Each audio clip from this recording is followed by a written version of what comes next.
one. And we are recording with biostatistician Christine Cotton. And I've talked about this before on this podcast, how I have my own rule where if I don't know if someone's a doctor, I just assume they're a doctor because no one will ever be upset if you call them a doctor and they're not. And of course, I was wrong today. I said Dr. Cotton, and he said I'm not a doctor. And then the one or two times I wasn't sure and I didn't say doctor, I was corrected by the guest, and they said actually I'm a doctor. So I can't win. Dr. McCullough recommended I have you on in your report about Pfizer efficacy, adverse effects, and waning antibody levels and immunization levels. And also, for a first time in my life, I've been told that I have a difficult accent, which I've never been told that before. So this is actually an interesting experience for me. I have been told I speak quickly before. I have a friend from Bulgaria and a friend from Kosovo, and they both told me I talk too fast. So that will be my critique. I will try to talk more slowly. And would it help if I put out a French accent? Would that make it easier to talk? If I like also had a French accent? I don't know if that would it? No? You're giving me a no? All right. Well, Miss Cotton, please introduce yourself for all of the listeners. Thank you, Tommy. And thank you for talking slowly. I will talk. So I have been a biostatistician for 23 years. So the role of the biostatistician is to write the methodology of a clinical trial and to run the statistical analysis. So I had my own company and specialized in clinical trials. I have several services such as data management. That's the service in charge of the website to record all the data, and statistical service where we had to run the analysis of clinical trials. So I have worked in all study phases, 1, 2, 3, 4, in several therapeutic domains, cardiology, dermatology, endocrinology, gastric, odontology, pneumology, central nervous system, urology, virology, many things. I've worked for big companies such as Aventis, Bayer, Roche, Ipsen, Servier, Janssen Cilag, Medtronic, Menarini, Pfizer, I think, a small study for Pfizer. Pierre Fabre, French company, Sanofi, and several hospitals or associations. And I worked on almost, I think, 500 clinical trials. And I read, because when you have a client, when he asks for a quotation, you read the protocol. So I think I've read almost 1,000 protocols in my life. Good Lord. So I can see where there is a problem to the protocol and when there is a problem to the results. For the Pfizer studies, in your report, which I can put a link to it in the description for anybody that wants to read it.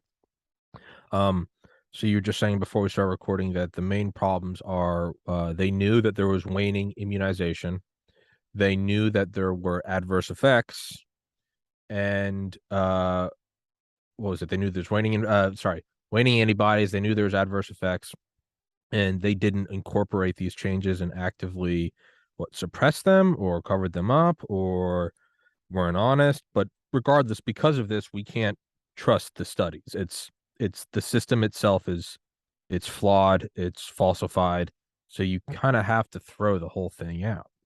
Yeah, so to fully understand the issues, you have to understand that in clinical trials, we have many rules, what we call guidelines, and they were set up to homogenize practices all over the world. And this way, to be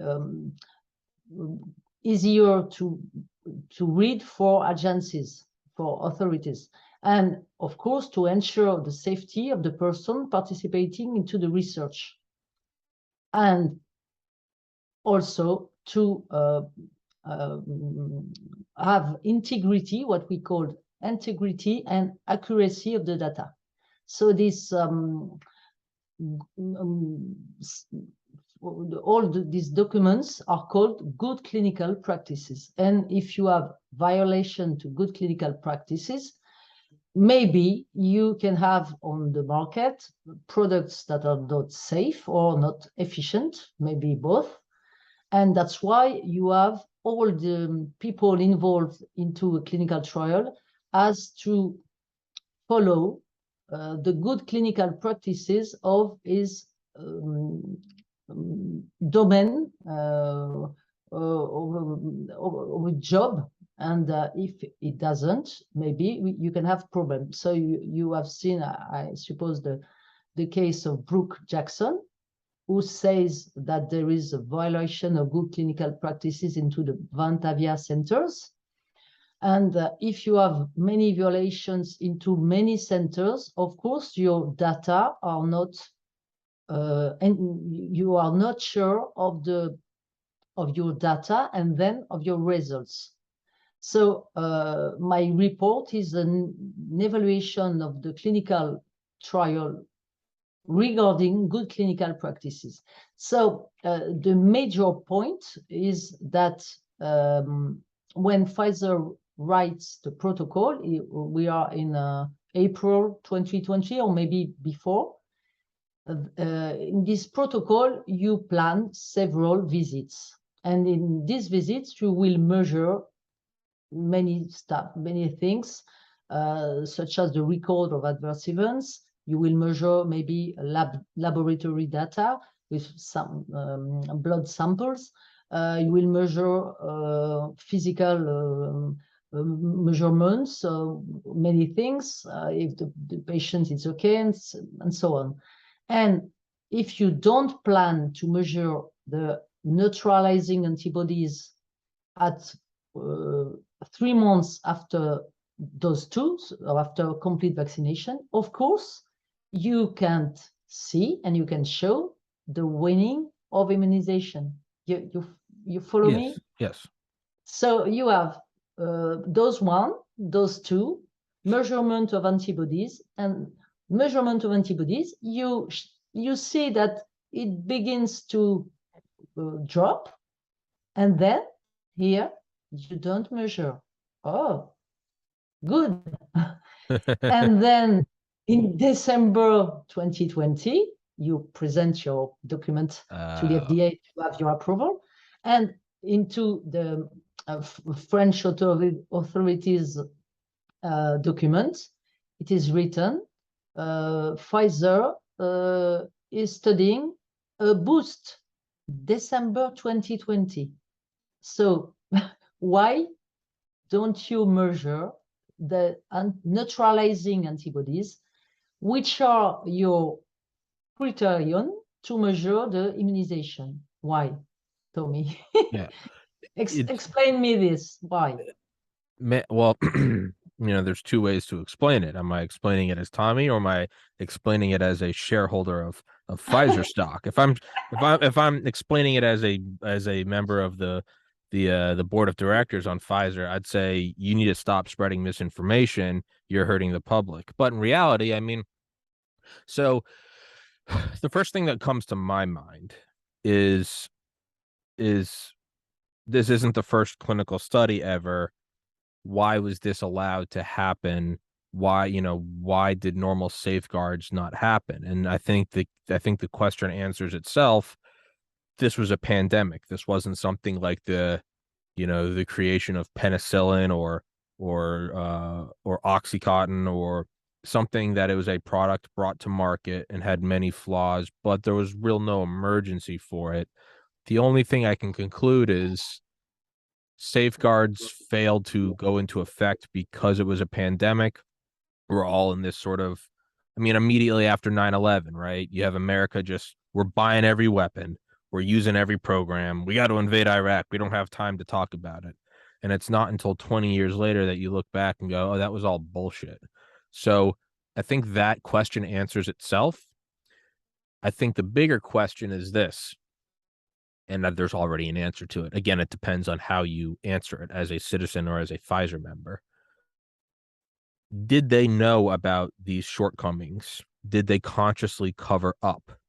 On one hand, and it's what you would like to believe, is that they were just trying their hardest to, because it's a pandemic, and they kind of screwed up. I don't believe that because of the history of Pfizer.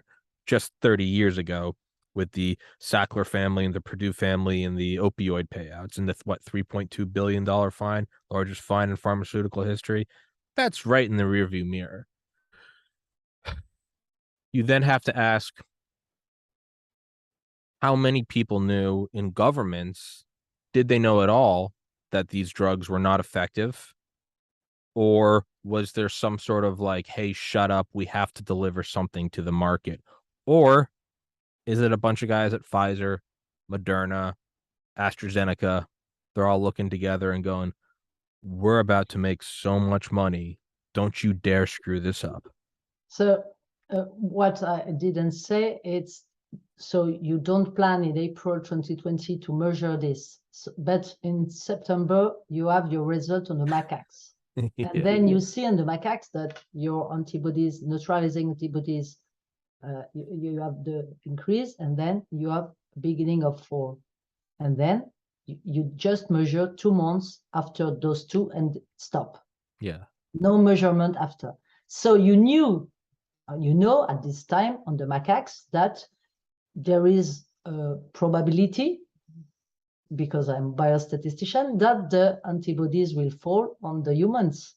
So maybe you can add a visit to measure on the humans to be sure that the drop will not be on the human, but you don't. So it's really this thing to not measure the neutralizing antibodies, which is the criterion on which you say you have your immunity for COVID-19. You can't find an answer for this. It's not possible. It's not a question of feasibility, because it's easy to add a visit. It's not a question of medical thing, because why you don't know really what is the disease. COVID-19, it's new disease. You don't know. You have just find your product a few months ago. It's new product, never used on humans, and you don't measure. You can find. For me, you don't measure, but because you don't want to see and you don't want to show, because you know that you will have a fall away, and you know this, and you clearly study at the time a booster, because you know that you will need a booster. Yeah. And a few months later, in September 2021, they say, oh, unfortunately, the immunity, you have a wane in immunity. Oh, so bad. So you will need a booster. So good, because we have our booster on studies since the beginning. You understand? Yeah. So it's it's it's Pfizer or the Sackler family selling you Oxycontin, and then after 10 years of being addicted, they go, hey, don't worry, because 9 years ago, we started studying something called Suboxone, which is meant to help you get off. And it's like, hold on, when did you start this? If you started it after 10 years of addiction, you realize there's a problem.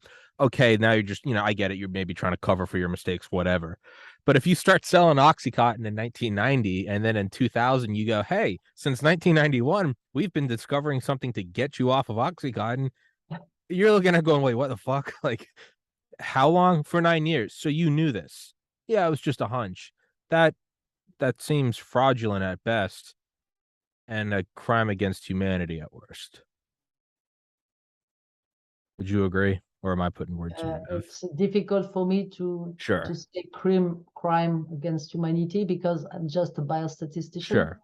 And then it's at least always statistical keep fraud. my role of Sure. biostatistician. No, I get you. But this trial is the worst I've ever seen in 23 years of biostatistics, and the worst. So you have this point, very important, and you have another point. You have FDA meeting in October 2020, where a guy, that it is the YouTube video, just shows a slide with a list of possible adverse outcomes due to vaccine. And I have the slide here.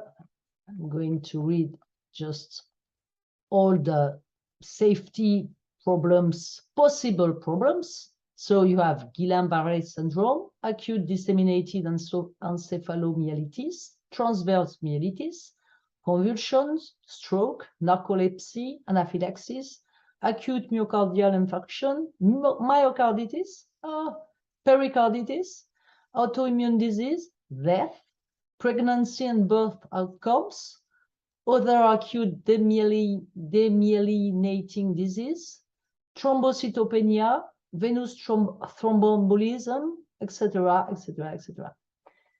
And then on this list, Pfizer writes what we call a plan. It's I can't remember the name, so you will cut, please. Sure. Yeah, it's a risk management plan. So Pfizer writes a risk management plan in December 2020 when he has the emergency use authorization by the FDA. And in this document, normally you have all the possible risk identified from the clinical trial, and maybe some risk that you have identified from other vaccines, or maybe COVID-19 itself, or I don't know. And in this document, they just put vaccine-enhanced disease. It's the worsening of the disease due to the vaccination, and the anaphylaxis. Just this. And this list totally disappears. And now, when we look at the adverse events reported on the several adverse event systems in France, what we have, it's exactly and more what we have in this list in October 2020. So they knew that they will have several adverse events, and nobody talked at that time of this list presented during the FDA meeting. So now, why? Because they were sure to have this. It was a small probability, and they didn't want to warn too much the population, and maybe they would be afraid to be vaccinated because of the list. So why? Yeah. And with these 2 points, you show that there is a will to mask things, and the adverse events or the wane in immunity, obviously, we have seen this now. We can see this now. So they have masked this during a while, and then, of course, reality is reality. You can mask this during 2, 3, 4 years. So in the reality, you observe this. You have a death, unexplained death. You have myocarditis, a lot. You have thromboembolism, a lot.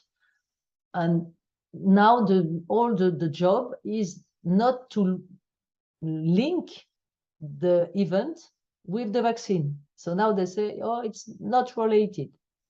No imputability of the it's not proved that it is the vaccine, except for myocarditis, pericarditis, but for the rest, oh no, it's not the vaccine. Oh, it's that? Oh no, it's not the vaccine. So we have many unexplained deaths on young people. And of course, they go on with the speech. It's safe and it's efficient. So it's not efficient. Everybody has seen this. And it's not safe. And the important point is that the transmission was not studied during the clinical trial. I don't know if you are aware of this. Transmission is not studied. But it's not really a good issue because it is quite normal to have this into clinical trials for vaccine. It's not the point that you don't study the transmission. The point is the communication. So if you say the vaccine stopped the transmission, you have a communication issue, but it's not a problem for the clinical trial itself. You understand? You have the methodology and you have the communication. Okay. And you have Albert Bourla in September 2020, who said the vaccine stopped the transmission. And here there is a lie. So it's not, the problem isn't that they didn't study transmission. That's maybe not that's not the baseline for clinical studies. So that's a whole different argument of whether they should or shouldn't. The problem is they said they did. So exactly. So like this podcast, it doesn't matter that I don't pay all of my guests because I don't make any money. That's fine. No early podcast can make money. The problem would be if I lied and said I gave every guest $1,000. You're not required to give anybody money, but if you're going to sit here and bullshit for years about you pay every guest and that's how you entice them to come on, that's fraudulent. Correct? So I guess why I said it's, and you're right, we do need to stick to our lanes. You are a biostatistician, and I'm just an idiot with a microphone, so I can't say what is and what is not a crime against humanity. It is, but the covering up, the conscious covering up, right? So let's just play absolute devil's advocate. Let's give Pfizer the most benefit of the doubt, which is gross, and I don't even like saying those words. But let's just pretend that they really were trying their hardest, just for a mental exercise. Okay. They're scared because there's a pandemic. They put out the best possible product they could make. It's using a new technology. There is no time for clinical trials. The world's shutting down. They don't know if it's a bioweapon. We got to get something out now. Maybe there are some side effects. Maybe there is myocarditis, pericarditis, Guillain-Barré syndrome, blood clots. But maybe the studies show that it is 1,000% preventing people from getting COVID. So some guys at the higher up go, this is going to look bad in a couple years, but it's for the greater good of humanity, and we can save 1 billion lives. Okay, let's play with that idea. I think it's all bullshit, but let's play with that idea. Not only did they see all of these side effects, these adverse events, they also saw that there was waning immunization and that it didn't prevent transmission because they didn't even study it. So now you don't even have a noble lie, right? Maybe you have more, Tommy. Sorry, you have more. You have serious adverse events not reported into the clinical report. And that's where I was going is, so not only does it not work, you are also now covering these things up, and now it's been 6 months, a year, 18 months, 2 years, and now these things are coming out. You know full well that not only does it not work and the immunization is waning and the antibody levels drop, not only does it not stop transmission, you also now know full well that it is causing pericarditis, myocarditis, Guillain-Barré syndrome, clots, miscarriages. You know that it's transferring from a mother's breast milk to babies. You know that it's causing destruction of the immune system, that you'll need boosters. You know all of these things are happening, and you're actively covering it up, and you know it's not working. That, to me, again, is at best fraud. And at worst, you are now firing people from their jobs.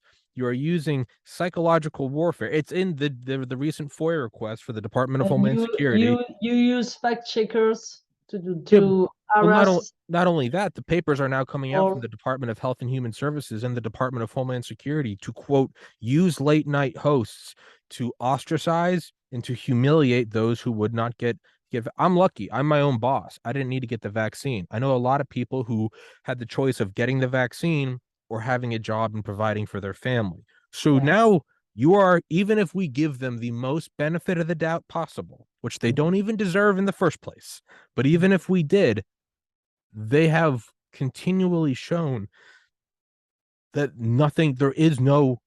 there's not even a hint of an idea to pretend that's what this is for.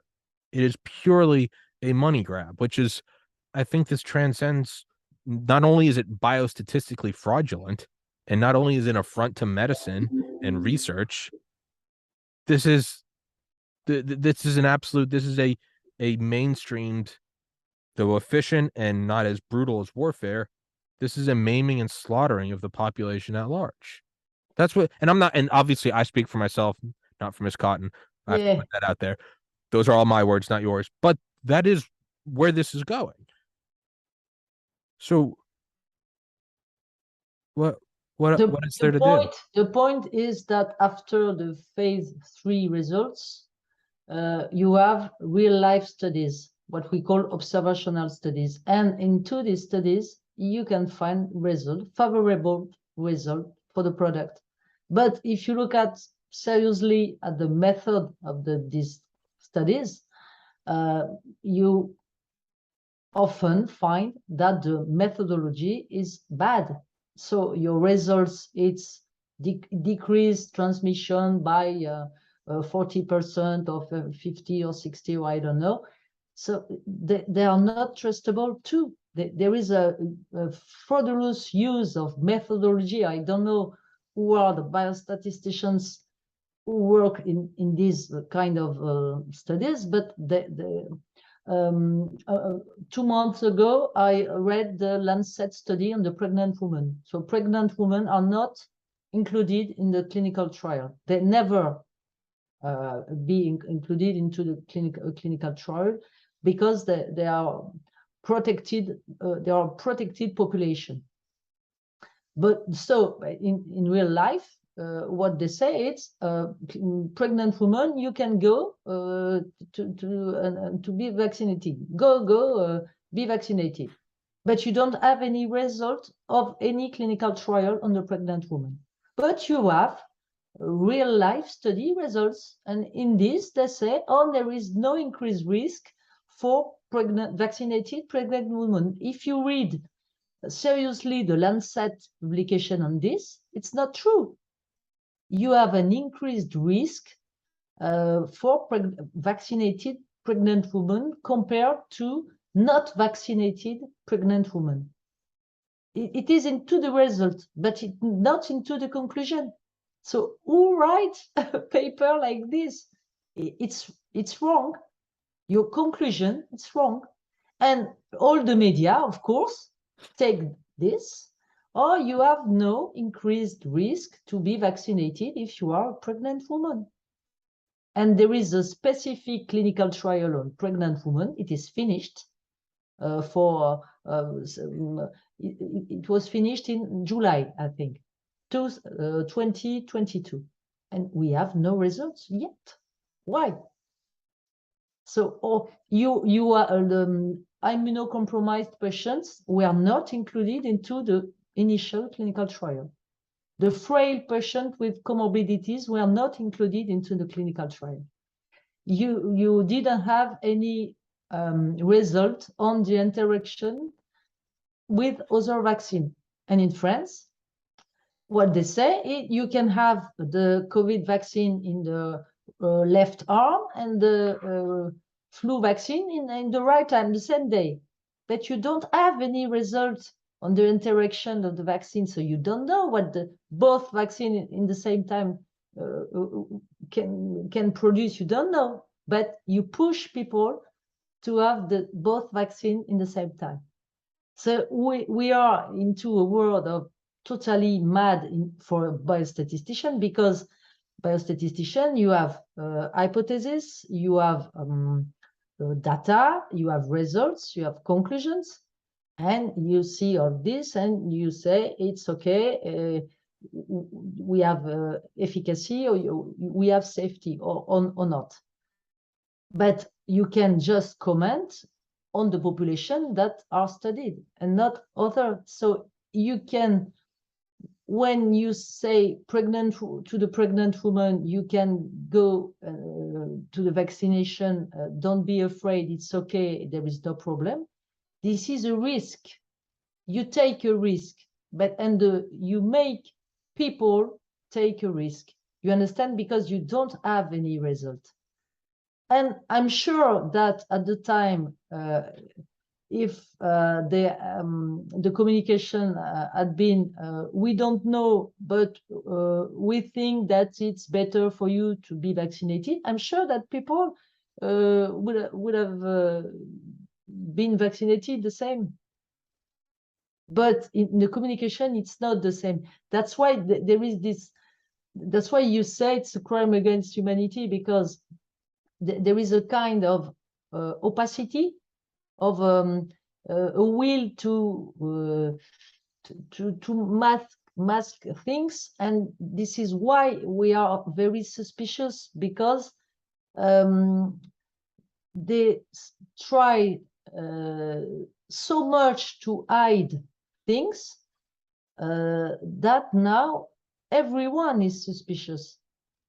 We have the 4 dose, nobody wants the 4 dose. We have the 5th, nobody wants the 5th.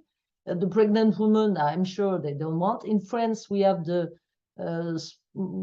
smaller level of vaccination among the 5-11 children. This is the smaller level in France, because people are suspicious.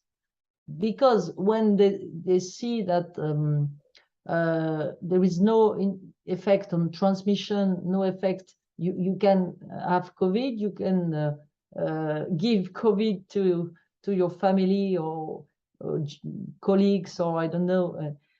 So they see this in their reality. So now everybody's suspicious, and I'm sure that the vaccination rate will fall, because nobody is going to be to have the 4th or the 5th, or I don't know, the 6th.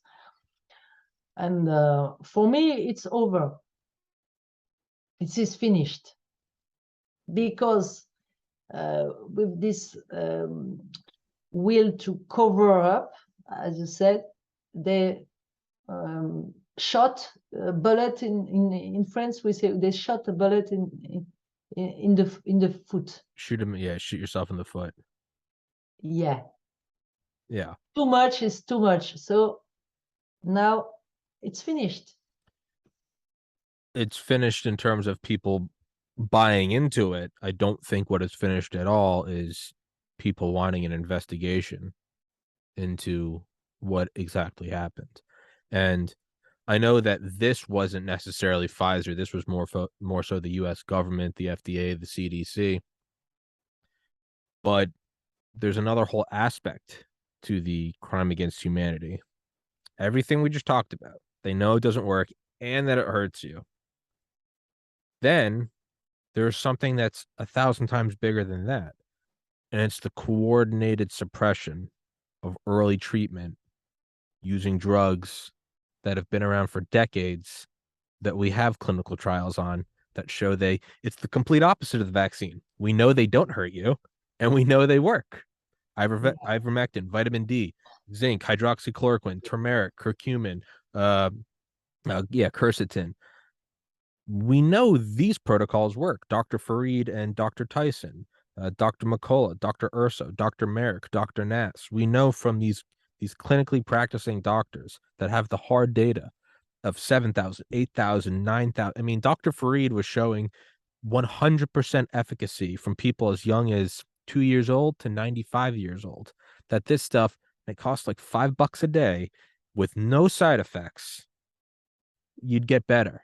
So we have this, it's almost like it's starting to, you're starting to realize that, like, not only is it a crime, that they're almost going out of their way to make it the worst crime. It's almost comical. If it wasn't so bad, you would almost laugh because you're like, hold on. You took a vaccine that hurt people and didn't work and covered up the bad stuff. And then you took something that did work and didn't hurt people and you suppressed the good stuff. I mean, it's almost like you see the little horns on their head. It's like someone who actively just, that's why I get to the crime against humanity statement, is like, this is so beyond negligence and incompetence. This is conscious. This is conscious destruction. This is what happened after World War II with the Nuremberg trials. You couldn't plea ignorance or arrogance. You knew exactly what you were doing. And like the Nuremberg trials, and like just after World War II, or Unit 731 in Japan, your brain almost doesn't accept it because it's too evil. But then once you find the second concentration camp, the third, the fifth, and you start to realize this is exactly what they meant to do. And like right after World War II, your mind at first rejects it and goes, that's wild. But as we've now The seen, question to me is why? Why all this? Why? I This is can, the question. it's the first answer that always comes to my mind is money. But I don't know if I buy that because there are easier ways to make money. I mean, you just corrupt a politician, you do a bank bailout, you do a fake war. America's been doing that for 100 years. There's so much effort into this for not a relatively large. You go to war in Iraq or Vietnam, the defense contractors get a bunch of money. You're in, you're out, you get $1 trillion, whatever. They're putting so much effort into this. It's like if I drove to Walmart right now, 5 minutes to go get some Powerade. Okay, why did I go? I went to get some Powerade. If I drove 6 hours to another Walmart to get Powerade and came back, you'd be a little, you'd be like, why'd you go 6 hours away? Am I having an affair? Am I buying some drugs? Am I selling some drugs? Mm. Am I moving a weapon? Why'd you go 6 hours? Mm. And it starts to, you go, why did they do this? Is this an intentional program to hurt people? Is it a way of testing mRNA technology for the next 100 years? I don't know. And I have to refrain myself from floating too far off into the conspiracies because I don't want to lose credibility with people. So I don't know. All I can say is this, whether it's money or something more nefarious, the fact is, regardless, it is happening. You don't need to worry about why it. Well, you do need to worry about why it is, but you don't have to worry about, is it because Hitler wanted to kill everyone or because he was running experiments? It doesn't matter. The reality is it did happen. You don't need to find the, you can find the reasoning later. It did happen. And the problem now is that we have many injured people and we have to take care of them. Yes. And we have to find cure, because I worked with association of injured people, and we have several injuries, such as the neurological issues that are totally frightening, really frightening. And they are young, almost women, from 21 to 50, young women. 70 or 80% of young women with neurological troubles in this association, and it's and they are very, very bad health, very frightening, and it's scary because someday I am into Telegram group, and when I read or listen the messages, sometimes I say to myself, oh, these people are going to die. It's frightening. And I try to find solutions, or doctors, or I don't know, or neurologist, you say, neurologist, people who can take, who can propose something, but sometimes there is nothing. They have tried several products for 1 year, or 1 year or more, for 14 months, and they have no life. anymore, no life anymore.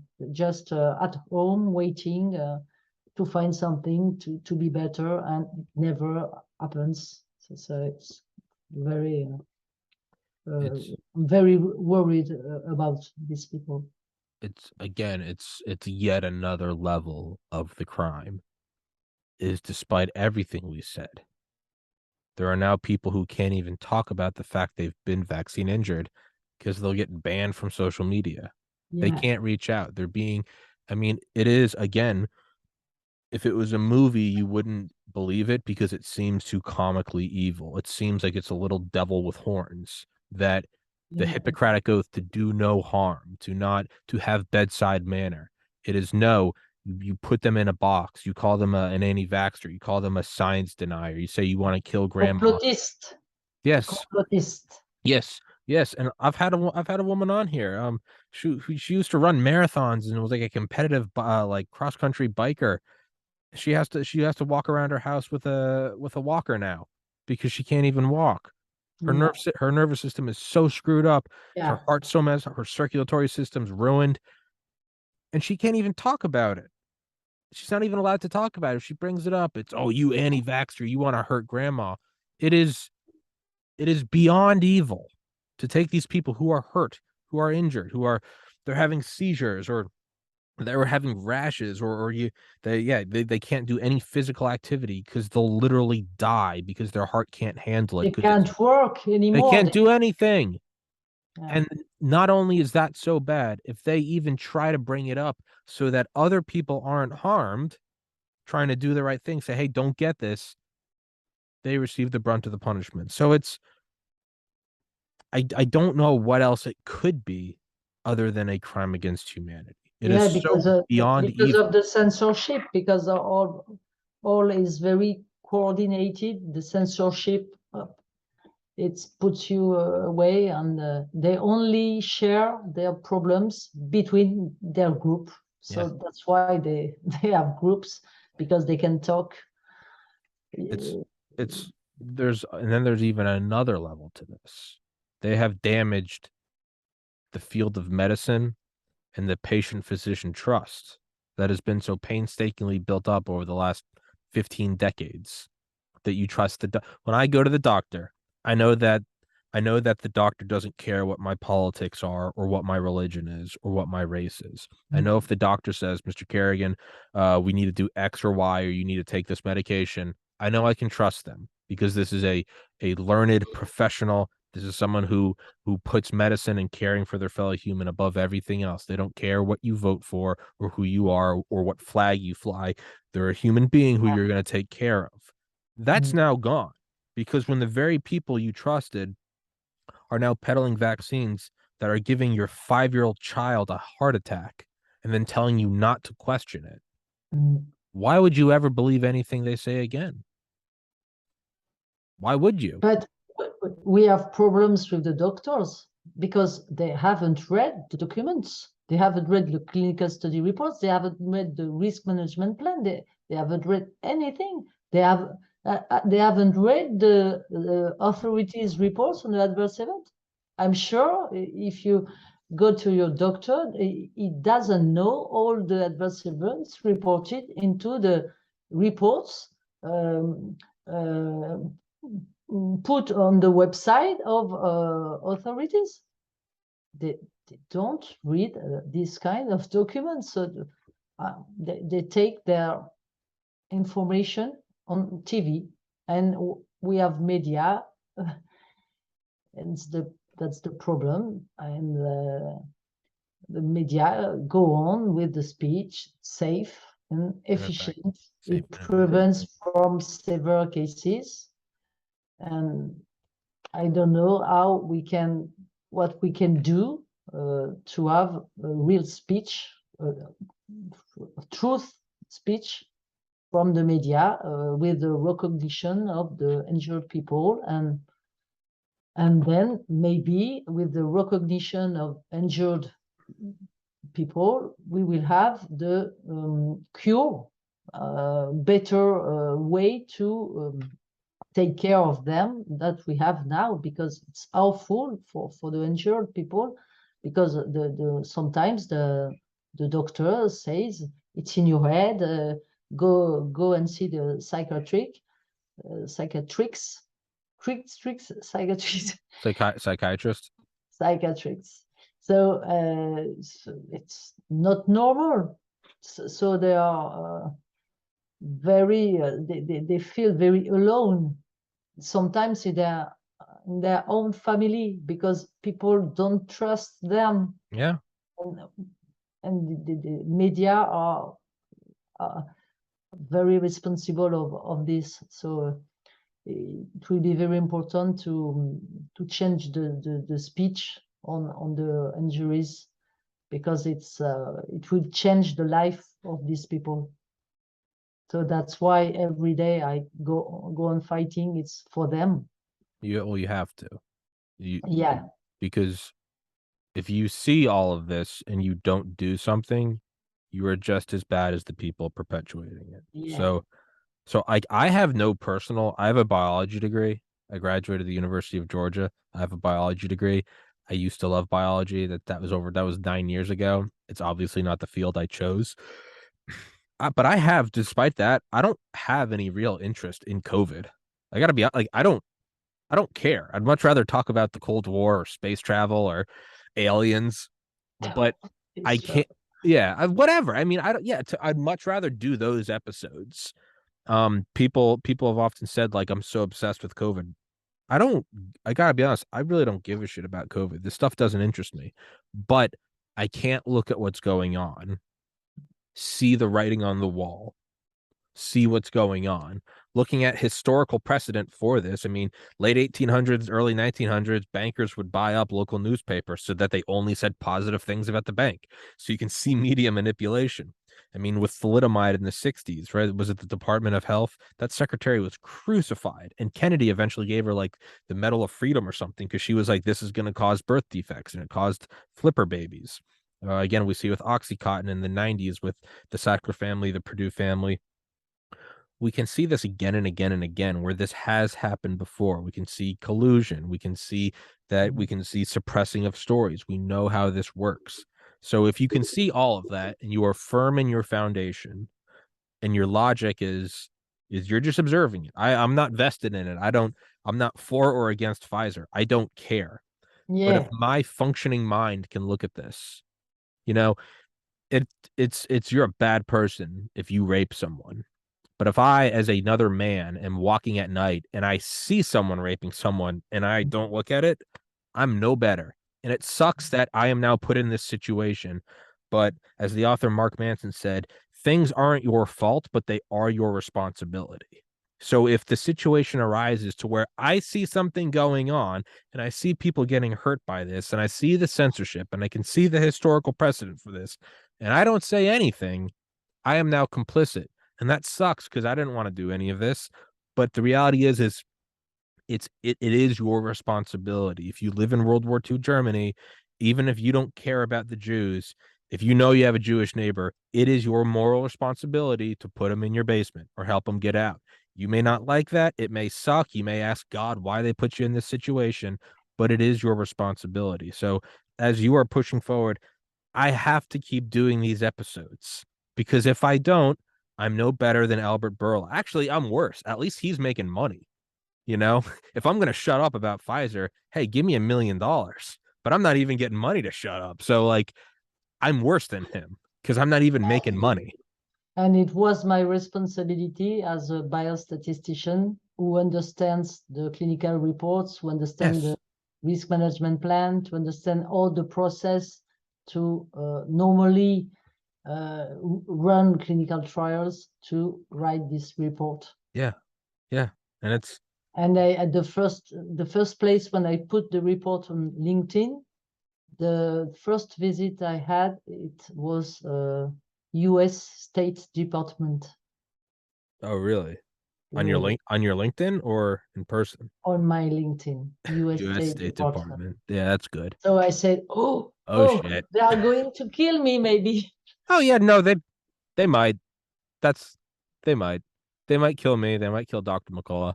I don't know because no, it's a joke, but Oh, I'm not. my report is into a poisoning lawsuit against. It's not really against Pfizer. It's against all the people involved in the process. So it's Yeah. French health authorities. It's maybe the French Ministry of Health, or so Well, many people can be heard by the judge into this poisoning lawsuit. I don't know where we are now into the process, if the inquiry started or not, but my report is the main um, piece of this lawsuit. listen, they might kill you, but like, Yeah, but probably. but the thing is like you have to sit with that, and like I say it half jokingly, but at the same time, you do have to go. What if they do? What if these people are so powerful and they're making so much money? How much would they actually care if Christine Cotton died on a bike ride, or if I went to buy my Gatorade and I got hit by a bus? You got to realize, not that much. They I actually don't don't take the care. bus anymore. They'll find you when you realize that Coca-Cola hired mercenaries to slaughter a town in South America because they were resisting a bottling plant, and this was like 20 years ago. They will do this shit. It is not beyond them. But then you have to you have eventually it dawns on you that you're gonna die anyway. I'm 32. I would like to live till I'm 92, but ultimately you're going out anyway, and it kind of comes down to, do I want to go the rest of my life knowing that I didn't say anything? Mm. And this isn't some romantic idea of I want to be a martyr. No, I would like to live until I'm 90. I would love to have a long life. I really like doing this podcast. I love working out. I like reading books. I really like my life. I don't This isn't some martyrdom shit.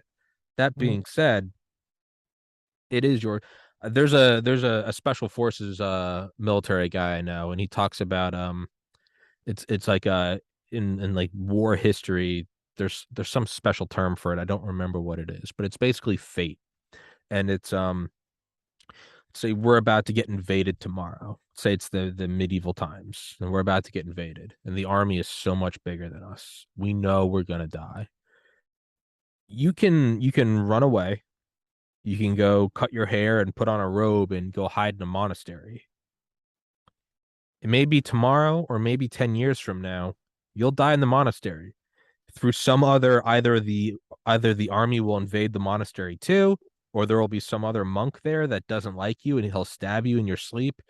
Fate is coming for you regardless. So it's like you can run away from this and pretend that it's not your fault. Fate will find you in one way or there's another great quote, and it's fate is a blind hunter. It doesn't care. So like however you're going, it's coming for you. So you might as well stand up and hold up a middle finger to fate and say, like, well, you're not going to scare me. You might kill me, but you're not going to get me to beg. And I know that sounds dramatic and it probably is. Again, I hope it is. I would like to live a long life, but you have to sit with yourself and go, all right, well, maybe this is just what I was here to do. Maybe that's the purpose of some people are meant to be mothers and fathers. Some people are meant to be doctors. Mm. Maybe your whole purpose of your whole journey was to write this report. I don't Yeah. know. And maybe mine was to interview you. I don't Maybe, know. maybe It's it's and now we're getting off into like Buddhism and yeah. Once Zen. I've finished, I said to myself, "Oh, it's huge. I will have problems for sure." Yeah. So I have problems on Twitter, so it's not too bad. Yeah. But I've been harassed for months, but it's not really scaring. But what is important is to go on, because go on the information for people, they are aware of all the risk, and to take care of the injured people. We have to go on. We have no choice. Yeah, you're right. And eventually you do put yourself in the seat of, why don't I want to do this? Because it's scary. So then, but do I want this to succeed? Do I want the bad guys to win? No. So how am I going to avoid the bad thing from happening if I don't want to do anything? Well, I want someone else to do it. So Okay. I can take a bodyguard maybe, Yeah, exactly. but it's too expensive for me. Yeah. Yeah. Well, eventually you have to realize if I'm going to sit here and hope for someone else to do that, how do I not know that that person is sitting there hoping I do it? So eventually it dawns on you that I got to do it. And you have guys like Dr. McCullough who have been attacked mercilessly over the last 2 years, but because they realized that no one else was doing it and you have to do it. And it's just, I'd rather know that I did what I thought was right. And yeah, I'd rather die knowing that. And you have to do this because the people getting hurt, they're from all walks of life.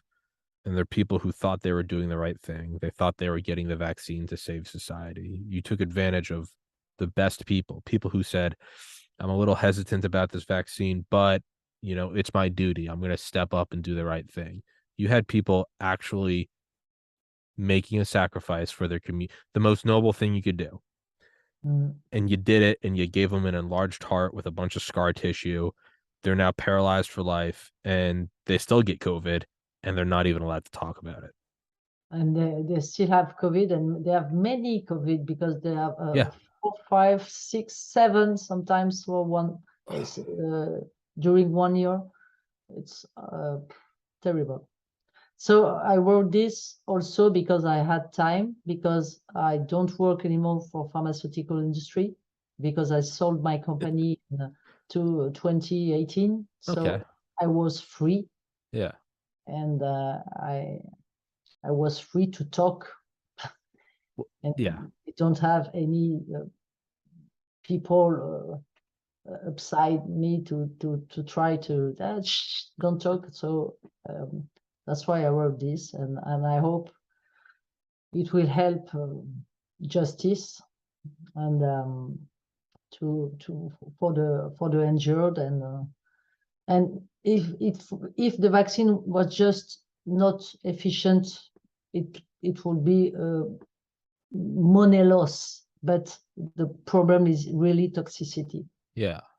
Yeah. It's really disappointed why it's so toxic. So Yeah. um, Yeah. There's two different levels of it's like if the vaccine was your phone.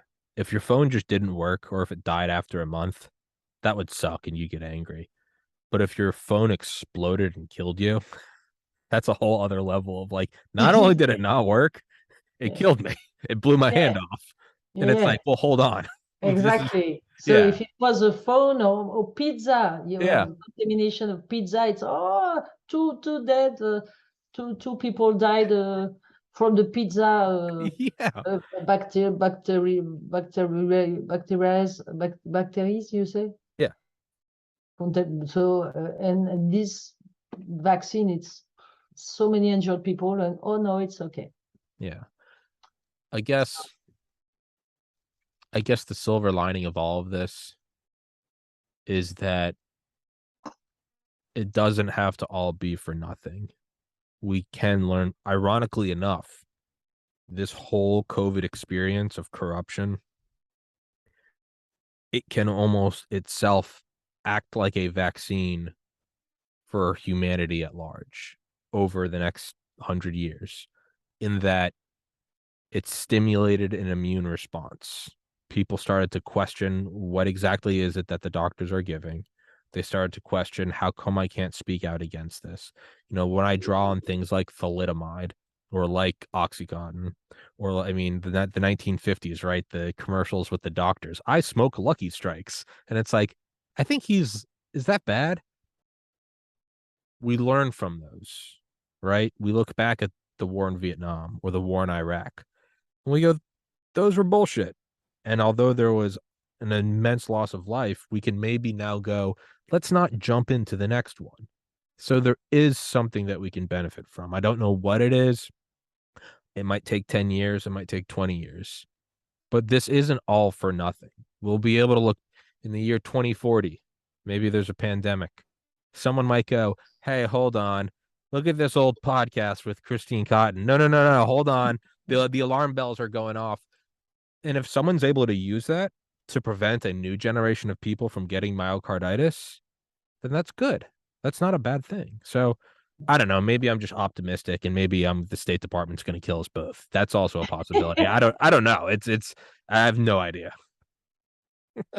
We will see. We will see. Yeah. Well, thanks, Tommy. Yes, thank To you for coming on. Thank you for putting up with me and my language. I tried to talk slow. I think So I got sorry for my bad accent, French your accent. accent's beautiful. You have a beautiful Ah, accent. no, Americans no. have gross no, French accent, it is beautiful. In America, no, we talk like pigs. We're loud, we're garish, we're gross, we're just pigs. That's what we are. That's what this is. We're just loud and arrogant. But, what are you gonna do? So, well, Miss Cotton, I would love to have you back on this podcast sometime. And if you could send me the link to your Twitter as well as your report, and I'll put those in the description. I'm banned from Twitter, but you guys can still go follow Christine and get all of the good misinformation about COVID and Pfizer. And you can join the resistance. It's never too late to start doing the right thing. Yeah. Even if you were pushing the vaccine, you can still today, Saturday, October 22nd, 2022. You can today start doing the right thing and start saying, hey, I was wrong. I think these are hurting people. You can start today. Doesn't matter what happened over the last 3 years. You can start today. So thanks. Yes, ma'am. Thank you so much for coming on here. I will send you this episode when it's uploaded, and I look forward to doing another one with you. Okay. So Christine. great. So it will be very important to share this report, and Yes, I'm ma'am. going to add a small report, an update with the no effect on mortality, no effect on COVID mortality. And it's very important because this is the report of the Pfizer, Yeah. Pfizer report. It's Yeah. not figures that I'm doing myself. You just It's made up. Yeah. Pfizer figures and results. Yeah. Oh, So beautiful. nothing to do, nothing to comment. This is the Pfizer results. Yeah. Well, Okay. please send me Thanks. a link to that, and I'll put it in the description. You guys can go check it out. And Christine, thank you so much for coming on here. Thank you, Tommy, very All right. much. Thank you. Take